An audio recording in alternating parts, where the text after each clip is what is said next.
Finally guys आज चाहिँ हामीले हैन यहाँ कपाल काटेको भिडियो गर्दैछौँ। यहाँ चाहिँ हाम्रो दाजुहरूले एकदमै राम्रो तरिकाले काट्दै हुनुहुन्छ। कसको नोटिफिकेसन आयो फेरि? ल ठिक छ, जसको आयो पनि ठिकै छ हैन। यता हाम्रो चाहिँ 5 मिनेट जति यहाँ हेर्न सक्नुहुन्छ, यो चाहिँ हाम्रो हजाम हो, एकदमै खतरनाक हजाम हो। उहाँले के भन्नुहुन्छ भने एकजना बराबरको 500 लिन्छु र पनि काट्दिनँ भन्नुहुन्छ क्या। तर उहाँ त हो हैन, राम्रै काट्नुहुन्छ। उहाँ मेसिन सही तान्दै हुनुहुन्छ। उहाँ कपाल काट्ने मान्छे चाहिँ अब त्यो उल्लु जस्तो देखिँदै हुनुहुन्छ। तर उल्लु चाहिँ हैन, त्यो प्लास्टिक ओढेर त्यो उल्लु जस्तो देखिनु भएको। ऊ मुसु मुसु हाँस्दै हुनुहुन्छ। हुन्छ हाँसिन्छ दर्शकलाई। यहाँ हाम्रो दाजुले चाहिँ कुन कटिङ काट्दै हुनुहुन्छ, यसो इन्टरभ्यू दिउँ न। किन काट्नेतिर व्यस्त हुनुहुन्छ? एकचोटि यता हेरेर कुरा गरौँ न। कुन काट्दै हुनुहुन्छ यस्तो हेर्नुहोस् गाइस, देख्न सक्नुहुन्छ हैन। जनता जान्न चाहन्छ यो त अनि ऋषि धामालाको ऊ चाहिँ नाचरौँ हैन। फेरि ऋषि धामाला फेरि हामीलाई गर्ला हैन। मेरो पिर खोकुले पारा ल म बोल्दैछु यहाँ हैन। खोकु छिन्टाको खतरा भाइरल हैन। यता लु भनिदिनुहोस् न, पहिला चाहिँ कुन काट्दै हुनुहुन्छ? यस्तो कपाल यस्तो हो कि एकदमै नमुना हो कि यो नमुनाको नि नमुना। सायद नेपालमा दुर्लभ मानिसकेको कपाल हो हैन।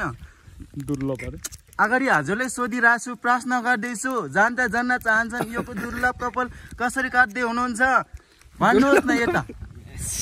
हजुर प्रश्न दिनुहोस् न। ओहो, उहाँले प्रश्न दिन चाहनु भएन, खोइ किन हो कसरी हो मलाई थाहा भएन। गर्दैछ उत्तर दिने कि प्रश्न दिने हो? ल हुन्छ, प्रश्न दिनु न त। ल हजुरले यो कुन काट्दै हुनुहुन्छ? जहाँ नेपालमा यसरी काटिङ गरेको मान्छे दुर्लभै हुन्छ नि हैन। यो हेयर के भन्छ, हेयर काटिङ कि के काटिङ भन्छ? ल भनिदिनुहोस् यो कुन काटिङ हो?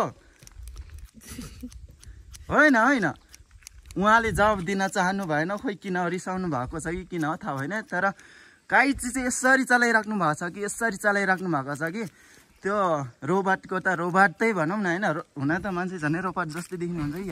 तर होइन नि, मान्छे हो। तर यसो हेर्दाखेरि चाहिँ त्यो होइन सुँगुरको 3 पिस हुन्छ नि, हो त्यस्तै छाला देखिन्छ हैन। देख्न सक्नुहुन्छ। ल गाइस म टाढाबाट देखाउँछु, हेर्नु होला। ल ठिक छ, ऊ काट्दै हुनुहुन्छ। हजुरहरूले अन्तिमसम्म हेर्नु होला र हजुरहरूको राय सुझाव पाउनको लागि एकदमै म उत्सुकता छु। यता हाम्रो दाजुले चप्पल लाउनु भएको छ, प्लास्टिक ओढ्नु भएको छ, मुसु मुसु हाँस्दै हुनुहुन्छ हैन। झन्डै लोकल अर्ग्यानिक सैलुन भन न यो। झन्डै त्यो उत्तर कोरियाको किम जोङ जस्तै देखिनुहुन्छ यो दाजु चाहिँ। तर उहाँ चाहिँ होइन, भ्रम नहुनु होला है। ओके ठिक छ ल।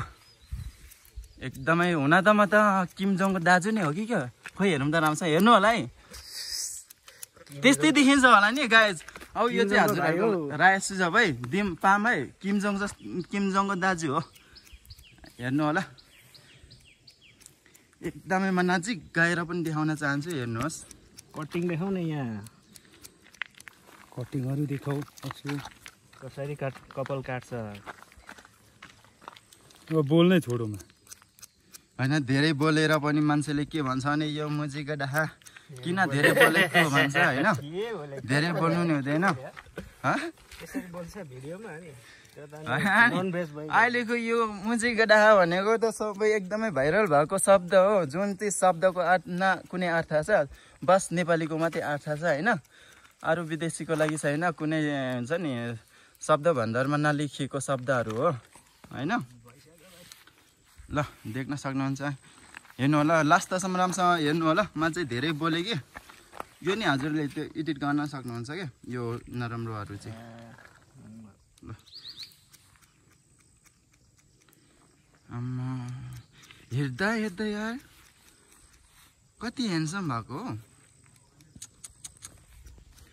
ल केटीहरू चाहिँ लाइन लाग्छ होला अब। नि आज भिडियो नगर्नु अब भयो कि। ल 4 मिनटको तपाईँ। ल 4 मिनटको 1 घन्टाको त्यहाँ छ। 3 घन्टाको बनाउनुले त्यो काट्दै उ गर्दा हुन्छ क्या। त्यहाँ यो मुजी चिप्ने बोलेकोहरू सब काट्छ। यो भयो होइन, यसरी 5 मिनेट पुराउन कैँची चाहिँ यसरी समाट्नु भएको छ। हाम्रो यो मेसिन चाहिँ यो चाहिँ कतिमा हामीले कतिमा किनेको अरे किनेको अरे 9,000 त हेत्तेका। यसरी त दर्शक महानुभावहरूको हुन्छ नि सातो पुट्लो नउडाउनु न, यसो उडाउनु पाउँदैन नि त। यो 9,000को होइन है गाइजहरू, यो कम्तीमा नि 1400को हो होइन।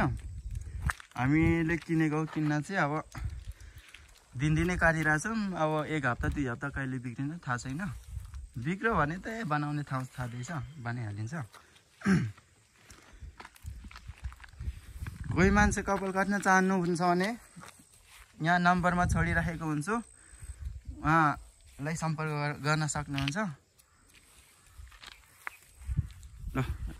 ल म नजिकबाट देखाउँछु, राम्रोसँग हेर्नु होला है त गाइजहरू।